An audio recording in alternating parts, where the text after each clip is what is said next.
आतापर्यंत तुम्हाला कल्पना आहे की शिवसेनेचे जे एक वैशिष्ट्य आहे, अनेक साधे कार्यकर्ते, साधी सामान्य माणसं शिवसेनेने मोठी केली.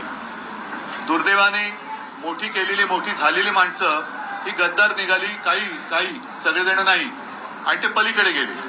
पण त्यांना मोठी करणारी माणसं, ती जी ताकद आहे ती शिवसेनेमध्ये राहिली. आणि म्हणून आम्ही असं ठरवलंय, पुन्हा एकदा कल्याणमधून एक माझी म्हणजे शिवसेनेची कट्टर कार्यकर्ती वैशाली दरेकर या उद्याच्या कल्याणच्या खासदार असतील.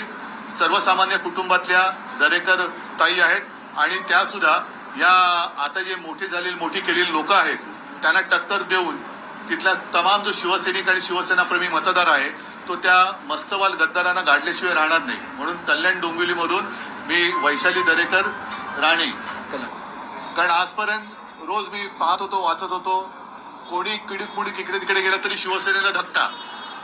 असा धक्का खाणारी शिवसेना नाहीये. शिवसेना जेव्हा धक्का देते ती जोरात देते. आणि म्हणून मी आज यांचं अभिनंदन एवढ्यासाठी केलं की एकतर्फी सगळा प्रवाह चालला आहे की काय असं देशात वातावरण असताना सत्ताधारी पक्षातून उद्या जो सत्ताधारी पक्ष होणार आहे तो सत्ताधारी पक्ष व्हावा, सत्ता बदल व्हावा. राजकारणामध्ये सुद्धा बदल गरजेचा असतो, आणि त्याच्यामध्ये खास करून आम्ही जे काही लढतो आहोत ते जनतेसाठी लढतो आहोत. मी परवाच्या दिल्लीच्या मीटिंगमध्ये जे काही थोडं बोललो त्यामध्ये मी जे सांगितलं होतं तेच पुन्हा बोलतो. देश हुकुमशाहीच्या दिशेने चाललेला आहे, आणि यावेळेला देशात जर पुन्हा एका व्यक्तीचं आणि एका पक्षाचं सरकार आलं तर देश संपला म्हणून समजा. वापरा आणि फेकून द्या ही एक भारतीय जनता पक्षाची जी वृत्ती आहे तिचा फटका आम्हाला तर बघितला, आम्ही पाहिला. आम्ही त्याच्या विरुद्ध लढायला उभे राहिलो. पण आता त्यांच्या पक्षातील कट्टर निष्ठावान, ज्याने अक्षरशः रक्त आटवून घरदार कुटुंबाकडे दुर्लक्ष करून जिजून पक्ष बांधणीसाठी, पक्ष रुजवण्यासाठी मेहनत केली, त्यांना सुद्धा आता फेकून देण्याचं जे एक धोरण भाजपाने अवलंबलं आहे त्या विरुद्ध एका निष्ठावंत कार्यकर्त्यांनी त्यांच्या असंख्य सोबत्यांसह, मी तर म्हणेन ह्याला खरं बंड म्हणतात. कारण आमच्याकडे जे झालं ती गद्दारी होती. त्यांना सगळेजण, संपूर्ण जग हे खोकेबाज म्हणतं, पण गद्दारी आणि बंडखोरी यातला जो फरक आहे तो उन्मेष तुम्ही आणि तरण आपण सगळ्यांनी देशाला दाखवून दिलेला आहे. आणि आता साहजिकच आहे, जळगाव मतदारसंघ हा शिवसेनेकडे आहे. आजपर्यंत आम्ही तो मित्र पक्षाला म्हणजे भारतीय जनता पक्षाला देत आलो होतो. त्याच्यामुळे गेल्या वेळेला आमच्या दोघांचे उमेदवार उन्मेषजीच होते. निवडून आल्यानंतर त्यांनी अतिशय चांगलं काम केलं, आणि आम्हाला एक असं वाटत होतं की जळगाव आपण घेतोय, पण उन्मेष तिकडे असतील तर बाबा कार्यकर्त्याच्या समोर लढायचं कसं. आता त्या कार्यकर्त्यावरतीच अन्याय झालेला आहे. केवळ त्यांना काहीतरी हवंय म्हणून ते आलेले नाही, तर मला काहीतरी करण्याची जी इच्छा आहे ती मी इकडे करू शकत नाही. आणि संपूर्ण वेगळ्या दिशेने आपला पहिला पक्ष चाललेला आहे हे त्यांना जाणवल्यानंतर आज ते शिवसेनेत आलेले आहेत. म्हणून मी त्यांचं स्वागत करतो. आणि बाकी एकूण काही प्रश्न असतील तुम्ही विचारा. 5 उमेदवारांची घोषणा झाली नाहीये, त्यापैकी काही तुम्ही आज घोषणा करणार आहात? तुम्हाला कधी करू असं वाटतं? या लिहून घ्या. पहिला कोणता घेऊ, दुसरा कोणता घेऊ? ठाणे झालं ना रे.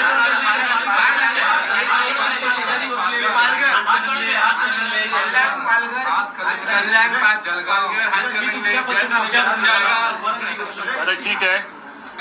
आतापर्यंत तुम्हाला कल्पना आहे की शिवसेनेचे जे एक वैशिष्ट्य आहे, अनेक साधे कार्यकर्ते, साधी सामान्य माणसं शिवसेनेने मोठी केली.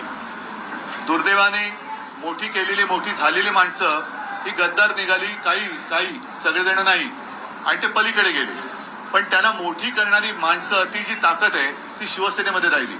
आणि म्हणून आम्ही असं ठरवलंय, पुन्हा एकदा कल्याणमधून एक माझी म्हणजे शिवसेनेची कट्टर कार्यकर्ती वैशाली दरेकर या उद्याच्या कल्याणच्या खासदार असतील. सर्वसामान्य कुटुंबातल्या दरेकर ताई आहेत, आणि त्या सुद्धा या आता जे मोठी केलेली लोक आहेत त्यांना टक्कर देऊन तिथला तमाम जो शिवसैनिक आणि शिवसेनाप्रेमी मतदार आहे तो त्या मस्तवाल गद्दारांना गाडल्याशिवाय राहणार नाही. म्हणून कल्याण डोंबिवलीमधून मी वैशाली दरेकर राणे, त्याच्यानंतर हातकणंगलेमध्ये आमचं सत्यजित पाटील यांचं नाव मी जाहीर करत आहे. त्याच्यानंतर पालघरमध्ये आदिवासी आमच्या महिला आहेत भारती कांबडी, त्यांचं नाव मी जाहीर करत आहे. आता फक्त राहिला जळगाव.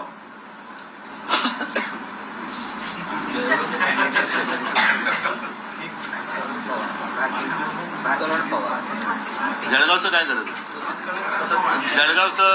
जळगावला करण पवार आपल्या समोर बसलेले आहेत आणि उन्मेष दादा आणि सगळ्या माझ्या सहकार्यांनी ललिताताई पण सोबत आलेल्या आहेत, त्या वैशालीताई आहेत. सगळ्यांनी मिळून त्यांचं स्वागत केलेलं आहे आणि मला खात्री आहे की जळगावमधून यावेळेला अस्सल शिवछत्रपतीचा भगवा झेंडा लोकसभेवरती गेल्याशिवाय राहणार नाही. आता एक जागा जी राहिलेली आहे त्याच्याबद्दल आता बघू. आमच्या मित्रपक्षांकडे मुंबई उत्तर आमच्या मित्रपक्षाला आम्ही विचारतोय ते लढणार आहेत का. ते जर लढत असतील तर त्यांना लढू द्या, नाहीतर आम्ही ती जागा आमचा उमेदवार जाहीर करू. नाही, आमच्याकडे उमेदवार आहे, पण आम्ही यापूर्वीच मुंबईतल्या 6 पैकी 4 जागा ज्या वाटाघाटी ठरल्या त्या जाहीर केलेल्या आहेत. 2 जागा मित्रपक्षाला आम्ही सांगतो की तुम्ही लढा, त्यांनी त्या जागा लढाव्यात अशी आमची इच्छा आहे. कारण यावेळेला संपूर्ण हुकुमशाहीच्या विरोधात लाट आहे आणि ही लाट कोणत्याही जागा जिंकून देण्या एवढी सक्षम आहे. त्याच्यामुळे आम्ही आज सुद्धा आमच्या मित्रपक्षांना सांगतो की एक मला आता दिशा नाही माहीत, पण बोरिवलीची एक सीट आणि बांद्राची एक सीट, या 2 जागा आम्ही मित्रपक्षांना सांगतो की तुम्ही लढवत असाल तर जरूर लढा. आमचे सगळे कार्यकर्ते इकडे शिवसेनेचा उमेदवार असल्याप्रमाणेच पूर्ण मेहनतीने ही सीट जिंकून देण्यासाठी प्रयत्न करतात. उद्धवजी, राजू शेट्टी बरोबर तुमच्या 2 बैठका झाल्या, काय असं झालं की ही बोलणी फिसकटली आणि तुम्ही बोलणी फिसकटण्याचा प्रश्न नाहीये, पण शेवटी जर का हुकुमशाही गाड्याची असेल तर तिकडे विरोधी पक्ष म्हणून जे आज आम्हाला म्हटलं जातं, ह्या पक्षांची ताकद ही वाढली पाहिजे. आणि म्हणून आम्ही असं ठरवलं की यापूर्वीच्या 19 सालच्या निवडणुकीत कोल्हापूर जिल्ह्यातल्या 2 जागा कोल्हापूरकरांनी शिवसेनेला विजयी केलं होतं. त्यातली कोल्हापूरची जी जागा आहे ती आम्ही शाहू महाराजांचा मान ठेवून ते जे काही निर्णय घेतील त्याप्रमाणे आम्ही ती त्यांना काँग्रेसला दिली. साहजिकच आहे, दुसरी जागा पण जर का आम्ही सोडली तर तिथला जो एक शिवसेनाप्रेमी हिंदुत्ववादी मतदार आहे तो नाराज होण्याची शक्यता आहे. म्हणून आम्ही हातकणंगले आणि सांगली लढवण्याचा निर्णय घेतलेला आहे. तुमच्याकडून एक राजू शेट्टी यांना एक महाविकास आघाडीमध्ये या आणि तुम्ही त्यानंतर परंतु महाविकास आघाडीमध्ये येण्यासाठी राजू शेट्टींनी मशाल चिन्हावर निवडणूक लढवावी. राजू शेट्टी एक मिनिट, संजय राऊत आपल्याशी आम्ही त्यांच्याशीच बोलत होतो. उद्धवजी आणि माननीय उद्धवजी आणि राजू शेट्टी यांची मातोश्रीवरच 2 बैठका झाल्या. राजू शेट्टी यांच्या कामाविषयी किंवा त्यांच्या पक्षाविषयी आमची स्पष्ट भूमिका होती की ते शेतकऱ्यांचं काम करतायत, आंदोलन करतायत. पण हातकणंगले हा शिवसेनेचा मतदारसंघ आहे. राजू शेट्टी यांचा पराभव मागच्या निवडणुकीत 19 साली शिवसेनेच्या उमेदवारांनी केला. राजू शेट्टी यांची भूमिका अशी होती की आम्ही त्यांना पाठिंबा द्यावा, पण तिकडलं राजकीय गणित सध्याचा पाहता आमच्या सर्व पदाधिकाऱ्यांनी माजी आमदारांनी अशी विनंती केली राजू शेट्टीने आणि आम्हाला की शिवसेनेचा मतदारसंघामध्ये शिवसेनेचाच उमेदवार असेल मशालीवर, आणि तो मशालीवर लढत असेल तर उद्याच्या राजकारणात आम्हाला त्याचा फायदा होईल. आम्ही राजू शेट्टींना विनंती केली, आपला पक्ष रितसर महाविकास आघाडीत सामील होऊ द्या. आम्ही त्यांना दुसरी विनंती केली की तुम्ही मशाल हे चिन्ह घ्या, आम्ही तुम्हाला 3 पक्ष पाठिंबा देतो. त्यांनी विचार करायला वेळ घेतला आणि त्यांच्याकडून निरोप आला की मला मशाल चिन्ह घेता येणार नाही. त्याच्यामुळे शिवसेनेचे आमचे माजी आमदार शाहूवाडीचे सत्यजित आबा पाटील त्यांची उमेदवारी उद्धव साहेबांनी जाहीर केली. आम्ही शेवटपर्यंत राजू शेट्टी यांना विनंती करत होतो महाविकास आघाडीत या आणि तुम्ही मशाल चिन्हावर निवडणूक लढा. तुमच्यासारखा शेतकऱ्यांच्या क्षेत्रात काम करणारा कार्यकर्ता जर आम्हाला पाठवता आला तर आम्हाला आनंद आहे. प्रकाश आंबेडकर यांच्यासोबत पहिली टीजी तुम्ही केली, परंतु आत्ताची परिस्थिती पाहिली गेलं तर प्रकाश आंबेडकर आपल्यासोबत नाही आहेत, महाविकास आघाडीसोबत नाही आहेत, परंतु ते काँग्रेसच्या काही 7 ते 10 जागांवर पाठिंबा देत आहेत. परंतु ठाकरे गटाच्या उमेदवारांच्या पाठीशी मात्र ठाकरेंच्या विरोधात उमेदवार दिले आहेत. तर दुसरीकडे बारामतीत सुप्रिया सुळेंना प्रकाश आंबेडकरांनी हो बरोबर आहे. तसं आश्चर्यकारकरित्या नागपूरमध्ये त्यांनी काँग्रेसला पाठिंबा दिला जिकडे गडकरी उभे आहेत. कोल्हापुरात देखील झालं. बरोबर आहे. आता मी प्रकाशजींबद्दल एवढंच म्हणेन की त्यांनी जरी काही बोलले तरी मी त्यांच्याबद्दल काही बोलणार नाही, कारण आमच्या दोघांच्या आजोबांचा एक ऋणानुबंध होता. त्या ऋणानुबंधाला जागून मी प्रकाशजींना पण सांगेन की आपण हुकुमशाही विरुद्ध एकत्र आलो होतो.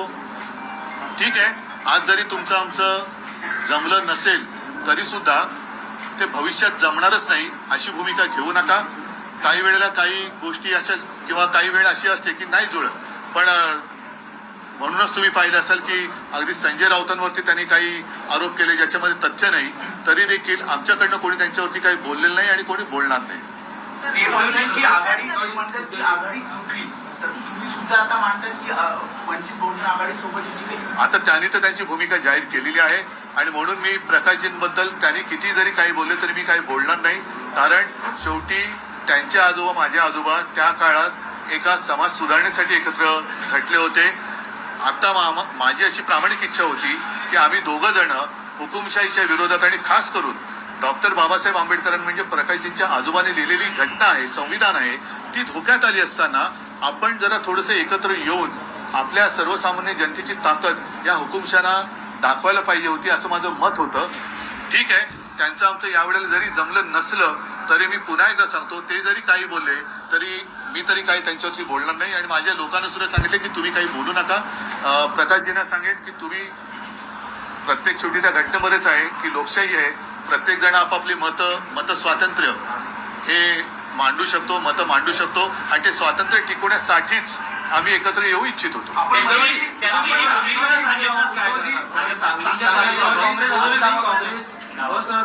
सांगलीची जागा जाहीर होऊन आता 10 दिवस झालेली आहे. मला वाटतं उद्या का परवा संजय राऊत स्वतः तिकडे चालले. आमचा प्रचार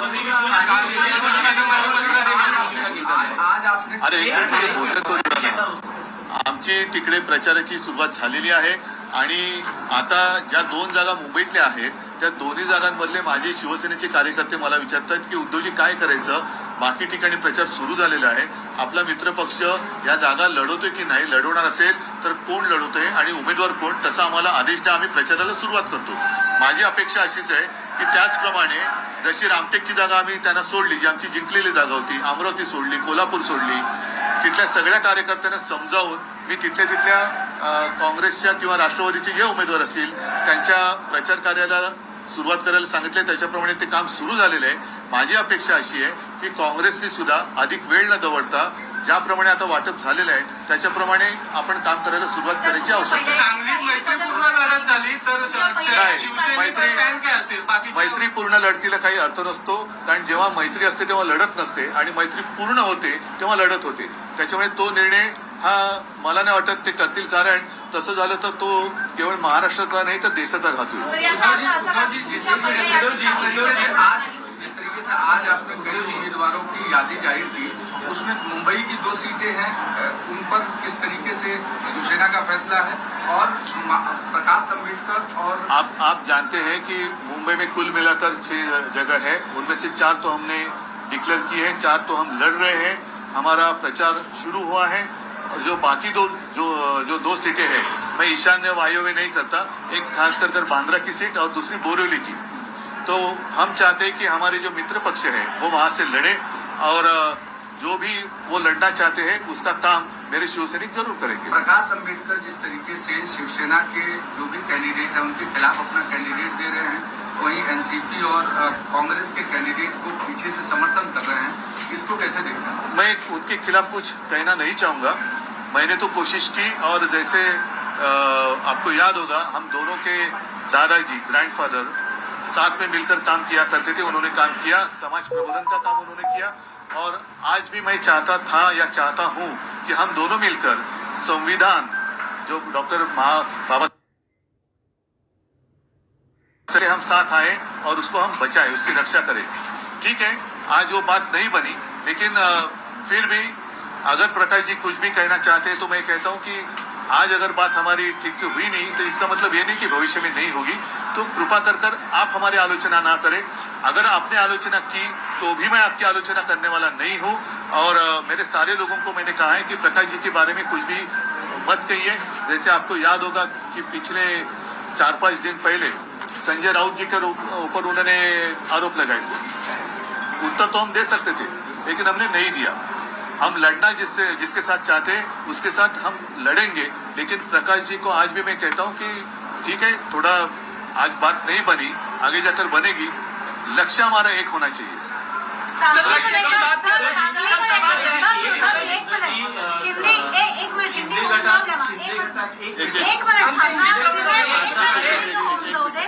सांगली को लेकर अभी कांग्रेस में नाराजगी है, क्या आप इसके बारे में पुनर्विचार करेंगे और क्या फ्रेंडली फाइट की संभावना है? नहीं, सुनो, सांगली और जो बाकी आज जो बची थी 4 जगह, वो आज मैंने उसका ऐलान किया है, डिक्लेयर की है।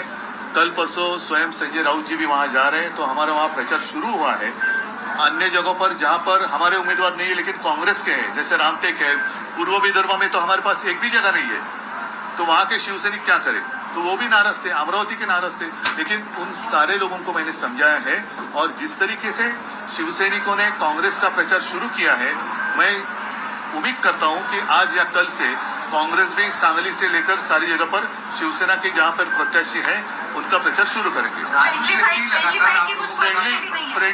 फ्रेंडली फाइट नहीं होती है, या तो फ्रेंडशिप करो नहीं तो फाइट करो। लगातार आपल्या विद्यमान खासदारांपैकी एका खासदारांचं कृपाल मॉडेलचं तिकीट कापलं गेलंय, दुसऱ्या उमेदवाराला संधी आहे। अनेकांना त्यांची उमेदवारी वाचवण्यासाठी संघर्ष करावा लागतोय, अनेक चेहरे बदलले जाण्याची शक्यता व्यक्त केली जाते। अशा परिस्थितीत काही तुमच्या संपर्कात आहेत का? त्यांना मातोश्रीचे दरवाजे पुन्हा खुले आहेत का? किंवा भविष्य काळात हा जो अनुभव आहे तो पाहता मातोश्री पुन्हा हा जो अनुभव पाहता जो हा शब्द तो महत्वाचा आहे।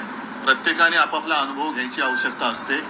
शेवटी अनुभवासारखा उत्तम गुरु नसतो, तर त्यांना त्यांचा गुरु जो आहे अनुभव तो शिकवेल आणि त्याच्यातनं त्यांना शहाणपण येईल।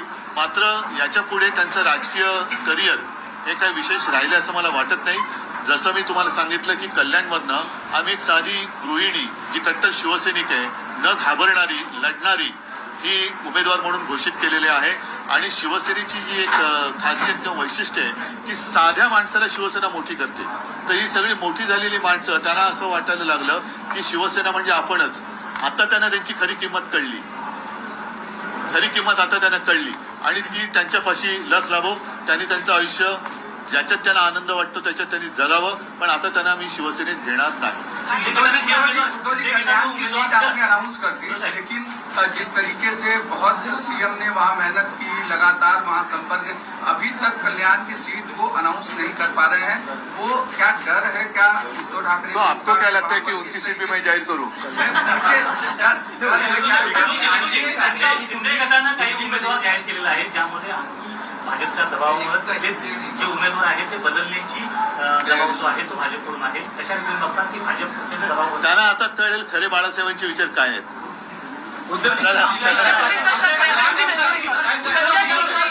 आपके जो नेता है संजय सिंह, उनकी जमानत हो गई लगातार। आपके मतलब उनके हमारे सामने राउत है। आम आदमी पार्टी की बात करो, संजय सिंह की जमानत हो चुकी है, वो बाहर आ गए, लेकिन इस तरह केस केजरीवाल पे बना अभी भी अंदर है।